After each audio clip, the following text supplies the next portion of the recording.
തുടർഭരണത്തിൽ രൂക്ഷ വിമർശനവുമായി IAS ഉദ്യോഗസ്ഥൻ ഡോക്ടർ ബി അശോക്. തുടർഭരണം വ്യക്തികളിലും കക്ഷികളിലും ഫാസിസ്റ്റ് മനോഭാവം ഉണ്ടാക്കുന്നു. സുതാര്യമായ ജനാധിപത്യത്തിന് വോട്ടർമാർ ജാഗ്രത കാണിക്കണമെന്നും കേരള ശബ്ദം ലേഖനത്തിൽ ബി അശോക് പ്രതികരിച്ചു.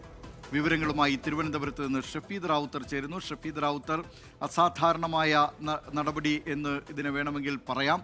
സാധാരണഗതിയിൽ IAS ഉദ്യോഗസ്ഥർ ഈ നിലയിൽ പ്രതികരിക്കാറില്ല. പക്ഷേ അതങ്ങനെ വ്യക്തമായി അദ്ദേഹം എഴുതിയിട്ടുണ്ടാവുകയുമില്ല. തുടർഭരണത്തെക്കുറിച്ചാണ് അദ്ദേഹം പറയുന്നത്. അത് ഫാസിസ്റ്റ് മനോഭാവം ഉണ്ടാക്കുന്നതാണ് എന്നാണ്. അല്ലാതെ കേരളത്തിലെ എന്ന പ്രത്യേക നിലയിൽ നമുക്ക് അദ്ദേഹത്തിന് വേണമെങ്കിൽ ആ നിലയിലുള്ള വ്യാഖ്യാനമൊക്കെ നൽകാൻ കഴിഞ്ഞേക്കും. പക്ഷേ അതാണ് എന്നതിൽ യാതൊരു സംശയവുമില്ല താനും. ഷഫീദ്.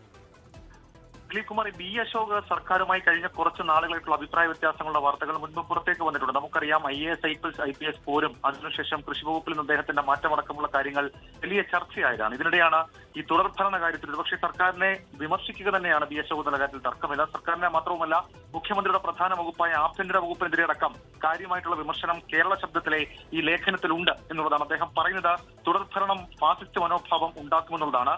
തുടർഭരണാനുഭവം വ്യക്തികളിലും കക്ഷികളിലും ഫാസിസ്റ്റ് മനോഭാവം ഉണ്ടാക്കുന്നു. സുതാര്യമായ ജനാധിപത്യത്തിന് വോട്ടർമാർ ജാഗ്രത കാണിക്കണം. അത് പരിപാലിക്കേണ്ട പോലീസ് സംവിധാനങ്ങളടക്കം അക്കാര്യത്തിൽ കൂടുതൽ ശ്രദ്ധ കൊടുക്കണമെന്നൊക്കെയുള്ള കാര്യങ്ങളാണ് അദ്ദേഹം പറഞ്ഞു വെക്കുന്നത്. മാത്രമല്ല, അദ്ദേഹം ആ ലേഖനം അവസാനിപ്പിക്കുന്നത് പൊതുപ്രവർത്തനം കൂടുതൽ സർഗാത്മകമാകണം, പൂക്കുവിളി വെറുപ്പിക്കൽ, ഉന്തും തള്ളും വിരട്ട് ഇതൊന്നുമല്ല പൊതുപ്രവർത്തകരിൽ നിന്നും പ്രതീക്ഷിക്കുന്നത്.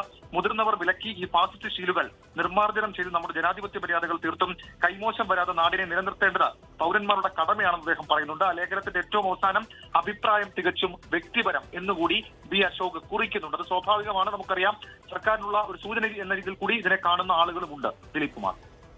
തുടർഭരണത്തിൽ രൂക്ഷ വിമർശനവുമായി മുതിർന്ന IAS ഉദ്യോഗസ്ഥൻ ഡോക്ടർ ബി അശോക് രംഗത്തെത്തിയിരിക്കുന്നു. അദ്ദേഹം കേരള ശബ്ദം വാരികയിൽ എഴുതിയ ലേഖനത്തിലാണ് ഈ പ്രതികരണം നടത്തിയിരിക്കുന്നത്. വിവരങ്ങൾ നൽകിയത് തിരുവനന്തപുരത്ത് നിന്ന് ഷഫീദ് റാവുത്തർ.